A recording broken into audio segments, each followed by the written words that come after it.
Hello, and welcome to the History of Philosophy in India by Janardhan Ganeri and Peter Adamson, brought to you with the support of the King's College London Philosophy Department and the LMU in Munich. Online at www.historyofphilosophy.net. Today's episode, Taking Perspective, the Jain Theory of Standpoints. Once there was a merchant's wife who sought a means for restoring the affections of her husband, who had deserted her for another woman. She obtained a spell that was guaranteed to put her husband in such a state that she could lead him about with a string. When she applied the spell, she discovered that this was a literal promise, not a figurative one, as her husband was transformed into a bull. She led him to a pasture to graze, and there overheard Shiva, saying that in the shade of that very tree was an herb that would restore her husband to his human form. The woman gathered every plant she could find growing beneath the tree and forced the bull to eat them all, with the result that he was restored to his human form. That's a story related by a modern-day Jain philosophy scholar, John Court. It was supposedly told by the Shvetambara Jain thinker, Hemachandra, who lived in the 12th century. As Court explains, the point of Hemachandra's story is that if we want to attain salvation, we should not embrace only one teaching or tradition, instead we should embrace them all. The Jains are the great syncretists of ancient Indian thought. Rather than defending a single point of view concerning the metaphysics of the soul and its liberation, as the various Vedic schools did, and rather than rejecting all such theories as incoherent, as Buddhists like Nagarjuna did, the Jains accept all the available points of view. Hemachandra's tale may suggest that the purpose of this is to spread out our bets. Since we cannot know for sure which teaching is the right one, we should adopt all teachings at once, trusting that the correct viewpoint is among them. But in fact, the Jain's approach is more sophisticated than that, and amounts to a profound epistemological theory in its own right. The theory is called anekāntavāda, meaning the teaching of non-one-sidedness. We may also call it the theory of standpoints. As the name suggests, the Jains are unwilling to accept particular or one-sided answers to philosophical questions. Such an answer merely expresses a limited point of view, and will be incapable of grasping the manifold nature of things as they really are. Indeed, to grasp the world aright would be to grasp it from an unlimited number of perspectives. This has been achieved only by the omniscient figures acknowledged in Jainism, especially Mahavira, the last of the so-called Ford makers, saviors who have shown us the way to liberation. The job of the Jain philosopher is to come as close as possible to such omniscience by coming to understand the contribution made by various intellectual traditions, while also coming to see that these traditions offer only partial truths. The origins of the theory of standpoints can be traced back to Mahavira himself and his reaction to early Buddhist doctrine. Early Buddhist tradition mentions 10 unanswered questions the Buddha refused to resolve. They are: is the world eternal? Is the world not eternal? Is the world finite? Is the world not finite? Is the soul identical with the body? Is the soul different from the body? Does the Buddha exist after death? Does he not exist after death? Does he both exist and not exist after death? Does he neither exist nor not exist after death? The Buddha was unwilling to answer these questions on the ground that they were like asking, where does a flame go after it is extinguished? For the Buddhist, the right response to a question is often to point out that the presuppositions behind the question are faulty. Mahavira, however, responded to these questions very differently. Confronted with the third and fourth of the Buddhist questions, whether or not the world is infinite, he does not remain silent, nor does he choose between the two possibilities. Instead, he embraces both. The world is finite in size, but infinite in time, because it will never end. It is also infinite in properties, because the world has limitless properties of color, smell, taste, and touch. Likewise, when asked whether the soul is eternal, he said that in a sense it is, and in a sense not. It is eternal because, like the world, it never ends, but it is non-eternal because it takes on different forms in the cycle of reincarnation, first living as an animal, then as a human, then as a god. This is a central illustration for the Jain approach to philosophy. Confronted with Buddhists who say that there is no enduring self at all, and Vedic thinkers, who make the self eternal and unchanging, the Jains argue that both sides are partially right, and thus partially wrong too. The Buddhists are wrong because the self or soul does persist over time, whereas Vedic thinkers are wrong to make it unchanging. Much as Madhyamaka offered a systematic expansion of themes found in the Buddhist scriptures, so the Jain theory of standpoints was a generalization of these and other reports about Mahavira. It has sometimes been proposed that Jainism underwent a period of commentary on the scriptural texts known as agamas, with a more philosophical or logical approach emerging thereafter. But in fact, things are messier. The two genres overlapped chronologically, and issues of exegesis animated Jain philosophical literature, much as we saw in the Brahminical schools. As usual, questions of chronology are also bedeviled by the uncertainty about the dates of key figures, notably Umasvati, whose Sutra on What Is was a pioneering philosophical work, the first to set out Jain thought in the Sanskrit language. He probably wrote in the late 4th century, but this is uncertain. Other important early Jain philosophers include Kunda Kunda, who probably lived before Umasvati, and Siddhasena Divakara, around 700 AD. It was above all these three thinkers who developed the theory of standpoints as an expression of Mahavira's method.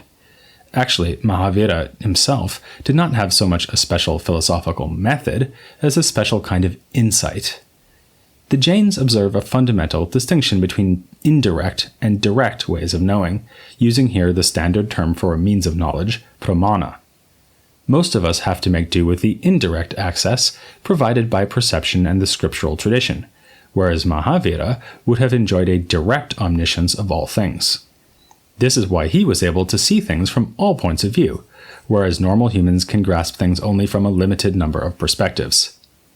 Worse still is to have a limited perspective without realizing that it is limited.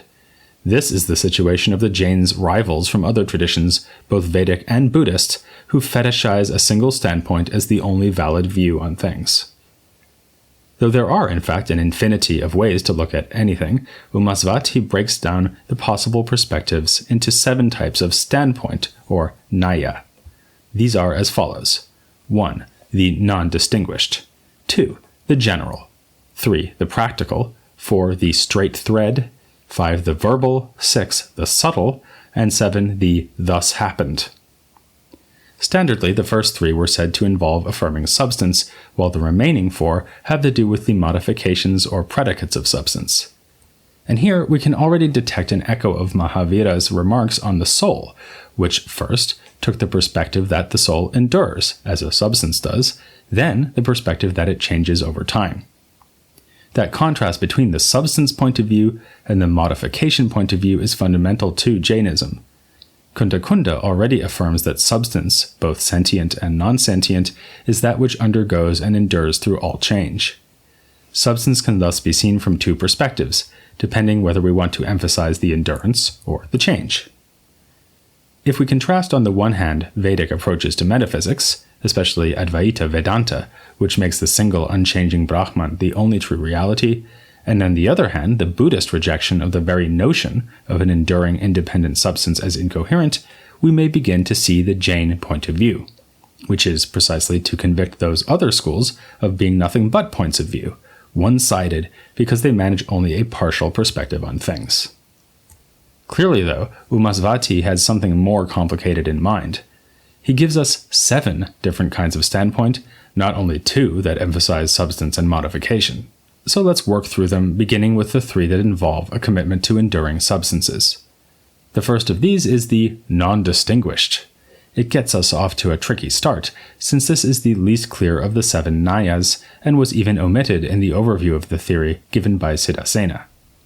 It seems almost to be the standpoint of refusing to take any particular standpoint, for instance by thinking of a thing without bothering to distinguish whether it is a substance or a property. It may seem strange to think of this as taking a particular perspective on things at all, but it could reflect the approach of someone who is concerned merely to catalog what there is, without worrying about what different kinds of thing there are. Somewhat puzzling, too, is that the Jains ascribe this approach to the Nyaya Vaisheshika philosophers. Presumably, their thinking is that these two schools depicted properties as if they were objects in their own right, hence failing to distinguish between substance and property. The Jains do not exactly say that this is illegitimate. To the contrary, all the viewpoints are legitimate, but only so long as they are not taken to have a monopoly on validity. The second of Umasvati's standpoints is the general. Unfortunately, considerations of dating make it unlikely that this is a tribute to Buster Keaton's greatest film. The general standpoint involves attending only to the most general commonalities between things, and ignoring the specific properties which distinguish one thing from another. We might, for example, note that everything shares the property of being an existent. When adopted dogmatically and not as just one possible standpoint, this attitude leads to monism in metaphysics. Advaita Vedanta is unsurprisingly fingered as the leading culprit.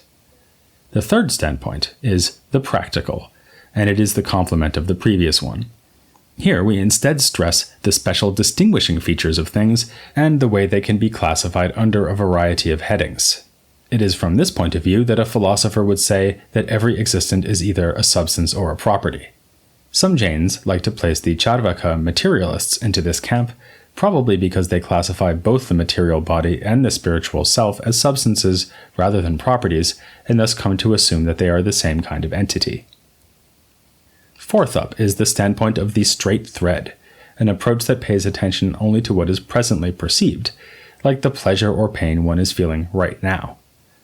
Those who take this to be the uniquely correct standpoint wind up reducing enduring substances and persons to the ephemeral deliverances of the senses. Of course, it is the Buddhists, or at least some of them, who make this kind of mistake. Notice that in explaining these first four standpoints, the Jain writers supply us with a kind of survey of Indian metaphysics. This is why the Jains are often useful as a source of information about non-Jain thinkers, why we were, for instance, able to turn to the Jain thinker Prabhachandra for information about the otherwise obscure tradition of Charvaka philosophy. Notice also that these other schools are not just being named, they are also being shamed, exposed as one-sided. It is sometimes thought that the theory of standpoints is a kind of abstract embodiment of the Jain commitment to nonviolence. The thought here would seem to be that disagreeing with people is a form of conflict, a kind of intellectual violence. To avoid such aggression, the Jains find a way of agreeing with everyone by adopting their theory of non-one-sidedness. But this is to overlook that the Jains do not simply congratulate the other schools on being partially right. If anything, they stress that the other schools are partially wrong. The Jains, no less than their rivals, emphasize that knowledge leads to liberation. But their understanding of knowledge requires the liberated person to see things from a variety of viewpoints, whereas a Brahminical or Buddhist thinker manages to adopt just one standpoint. The Jains have no hesitation in asserting that such one-sided philosophical theories are false, precisely insofar as they are one-sided. Nor do they seem to think that engaging in disagreement or debate with such benighted philosophers would violate their vow of nonviolence. Hence the story of a Jain who held forth in a public dispute against a Buddhist at such great length that his opponent finally died from exhaustion. But let's get back to our sevenfold list of standpoints. The three we have not yet discussed show the Jains joining in that most typical of ancient Indian philosophical pursuits, analyzing language. This is already clear from the name of the fifth standpoint, the verbal. Here, we take grammar as a guide to reality, for example by inferring from the use of past, present, and future verbs that the subjects of these verbs are different from one another. According to this standpoint, if I say the mountain existed, and then the mountain will exist, I am referring to two different mountains. This may seem rather odd, but it's a kind of perspective we saw very recently in Madhyamaka philosophy. Remember that Nagarjuna, at least according to his commentator Chandrakirti, thought that we should be able to distinguish the axe that is seen from the axe that is used for chopping, with this distinction being marked by grammatical case. One axe is the object of an action, the second an instrument. Here again, the Jains seem to be right in thinking that it's a perspective that could be useful, so long as it is not applied indiscriminately, in a one-sided way. It's quite plausible to say that the grammatical contrast between subject and predicate may often correspond to a real metaphysical contrast between a thing and its property, but it would not do to infer metaphysical distinctions wherever we have grammatical distinctions. A German who did this would be led by the grammatical gender of German nouns to think that doors are female, houses neuter, and tables masculine. The next item in the group of linguistic standpoints is the subtle. This might worry you since what has come so far was already pretty subtle, but in fact the point made here is quite straightforward. From this perspective, we distinguish different words that refer to the same thing, words that have different etymologies. The example given is the Lord of the Gods. He is called both Indra, which comes from the verb to reign, and Shakra, derived from the verb to be able. Though both names pick out the same god, they differ in meaning because of their derivation. This is a striking point because, leaving aside the focus on etymology, it anticipates the contrast between sense and reference made by the German logician Gottlob Frege. His illustration was that morning star and evening star both refer to Venus, but are different in meaning, as is clear from the fact that someone might not know that the last heavenly body seen in the morning is in fact the same object as the first one seen at night. The final standpoint is called the thus happened. Here, we note that many words have functional senses. They refer to objects on the basis of a capacity or function which the object can perform, like cook or swimmer. From this perspective, we should use such terms only when the object is actually performing its function and not at other times. If we name objects after the capacities and powers they possess, we refer to them only insofar as they are actually exercising the capacities. Thus, we would call someone a swimmer only when she is actually swimming. This standpoint seems to be a linguistic version of the earlier straight thread standpoint, which reduces everything to what is currently present to us. Adopting the thus happened standpoint dogmatically would lead to the fallacy of refusing to admit that the swimmer is a swimmer when she is sleeping. Again, we saw an idea like this in Nagarjuna and Chandrakirti, who argued that the running giraffe is distinct from the seeing giraffe because of the different actions they are performing. Let's conclude by seeing how these standpoints were used in practice. A nice example is found in Siddhasena, who uses them to deal with the aforementioned problem of substance. Leaving aside the first, non-determined standpoint, he begins with the general perspective that sees all substance as one. As we said, this would be the approach of Advaita monism. The practical standpoint distinguishes substance into different types, which is the attitude of the pluralists among other Vedic schools. Since the straight thread standpoint ignores everything but present reality, it yields a theory of constant flux, such as we find in Buddhists. Grammarians cannot see past the verbal perspective. Here one might think of Bhartrihari, while other language enthusiasts use the subtle standpoint to classify substances through the etymology of the names of those substances. And we've just seen how the thus happened standpoint would involve reducing the substance to its currently performed action. Broadly speaking, only the general and practical standpoints can do justice to the stability and independence of substances, while the remaining ones capture something about the modifications undergone by substances. Again, to adopt a one-sided standpoint is to get things partially right, but to adopt it narrowly and exclusively is to get things wrong. It seems clear from all this that the Jains must have a rather idiosyncratic view of truth. They are not skeptics who insist that truth is inaccessible, or simply suspend judgment about whether we ever have it. Rather, they seem to be relativists, in the special sense of thinking that truth is always relative to a point of view or a context in which the truth is uttered or believed. Unlike most modern-day relativists, though, they think that ultimate truth is possible. This is the truth attained by embracing an infinity of valid viewpoints all at once.